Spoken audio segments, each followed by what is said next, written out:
तुमचे पण केस पातळ आणि रुक्ष झाले असतील त्याच्या सुद्धा सुंदर हेअरस्टाईल होऊ शकतात। चला पाहूयात। नमस्कार, पुन्हा एकदा आपल्या चॅनलमध्ये खूप सारं स्वागत। तर बघूया आज या केसांच्या 3 सोप्या हेअरस्टाईल ज्यामध्ये फक्त आपण रबर बँड वापरलेला आहे।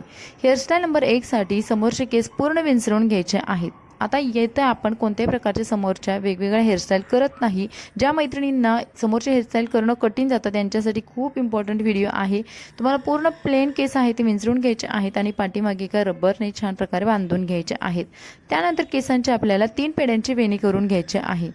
समोरच्या केसांच्या वेगवेगळ्या हेअरस्टाईल करणं बऱ्याच मैत्रिणींना कठीण जातं, त्यासाठी आपण हा सोपा उपाय चॉईस केलेला आहे जो की खूप सुंदर दिसेल आणि पाठीमागचे जे पातळ झालेले केस आहेत ते सुद्धा या हेअरस्टाईलने दाट दिसतील। 3 पेड्यांची वेणी बांधून झाल्यानंतर शेवटी आपल्याला एक छोटासा असा डिस्को रबर घ्यायचा आहे आणि त्याने खालचे केस आहे ते लॉक करायचे आहेत। आता इथे आपली पूर्ण वेणी आहे ते बांधून रेडी आहे। त्यानंतर या वेणीला आपल्याला वरच्या दिशेने फोल्ड करायचं आहे।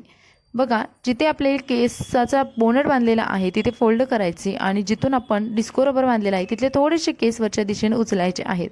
आता एक असा केसांचा भाग तयार होतो। त्यानंतर खाली झालेले केसांचा भाग आहे तर त्याला आपल्याला थोडंसं एक ट्विस्ट द्यायचं आहे, म्हणजे एक पीळ द्यायचा आहे आणि त्यानंतर हे केस आहेत ते आहे असे वरच्या दिशेने आपल्याला उचलून घ्यायचे आहेत।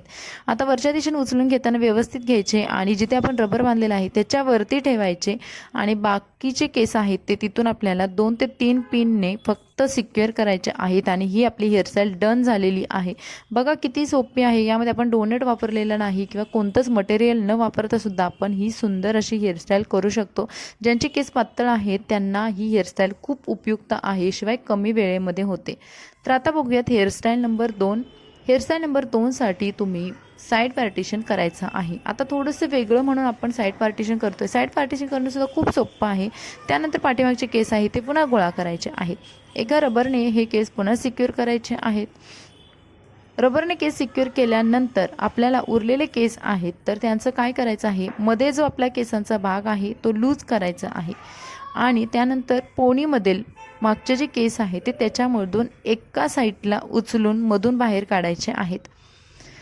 अशा पद्धतीने केस बांधून घेतल्यामुळे आपल्या केसांना बाउन्स येतो, शिवाय पातळ केस आहे ते दाट दिसतात आणि आपण वेगवेगळ्या प्रकारची हेअरस्टाईल करू शकतो। आता उरलेले केस आहेत ते अगदी आपल्याला असा पीळ द्यायचा आहे, रोल करायचे आहे। तुमचे केस किती पातळ असू द्यात, एक छान प्रकारे पीळ द्या आणि त्यानंतर हे वरच्या दिशेने उचलून तिथेच फोल्ड करा।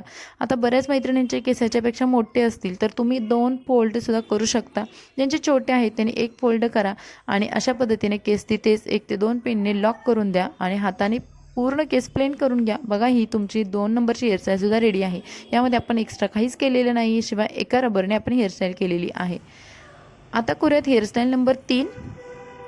यासाठी आपल्याला सेंटर पार्टिशन करायचं आहे। आता या ज्या समोरच्या तिन्ही हेअरस्टाईलचं जे पार्टिशन दाखवलेलं आहे हे प्रत्येक मैत्रिणीने येण्यासारखं आहे, करण्यासारखं आहे। त्यामुळे अगदी सोप्या पद्धतीचे समोरचे फ्रंट व्हेरिएशन आहे ते मी चॉईस केलेले आहेत। त्यानंतर पाठीमागचे जे केस आहेत, अर्धे केस आहेत ते आपल्याला एक रबर बांधून घ्यायचं आहे आणि पूर्ण केस त्याच्यातून काढून न घेता अर्धे केस काढून घ्यायचं आणि असा एक फुगीर भाग केसांचा तयार करायचा आहे। त्यानंतर उरलेले खालचे केस आहे तिथे आपल्याला एक रबर बँड बांधून घ्यायचा आहे। आता उरलेले केस आपण जेव्हा बांधून घेतो तेव्हा त्या केसांना थोडंसं टाईट बांधून घ्यायचं आणि पुन्हा हे केस आहे ते लूज करायचे आहेत। बघा, इथे आता हा भाग मी लूज करून घेतला आणि लूज केलेला भाग आहे त्याच्यामधून आपल्याला वरती जो केसांचा बांधलेला भाग आहे तो काढून घ्यायचा आहे।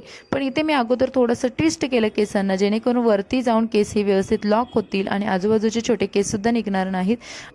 वरती जो आपण रबर बँडने फुगीर बनवलेला भाग आहे तो त्याच्यामधून काढून घ्यायचा आणि त्यानंतर उरलेले हे केस आहे ते दोन्ही साईडवरून असे अर्धे अर्धे करायचे आणि ते खालून पुन्हा ते ट्विस्ट करून वरच्या दिशेला आणायचे आहेत। आता ज्यांचे केस छोटे आहेत तर त्यांचे खालीच लॉक करू शकता, ज्यांचे केस मोठे आहेत त्यांचे 1 ते 2 ट्विस्ट येऊ शकतात। जसं तुम्हाला एंडपर्यंत केसांचा येतं तेवढं करून घ्यायचं आणि त्यानंतर तुम्हाला 1 ते 2 पिनने हे केस आहेत ते लॉक करून द्यायचे आहेत। आता ही झालेली आहे आपली हेअरस्टाईल नंबर 3। कशी वाटली कमेंट्समध्ये नक्की सांगा। व्हिडिओला लाईक करा, चॅनलला सबस्क्राईब करा। चला भेटू नवीन व्हिडिओमध्ये, बाय।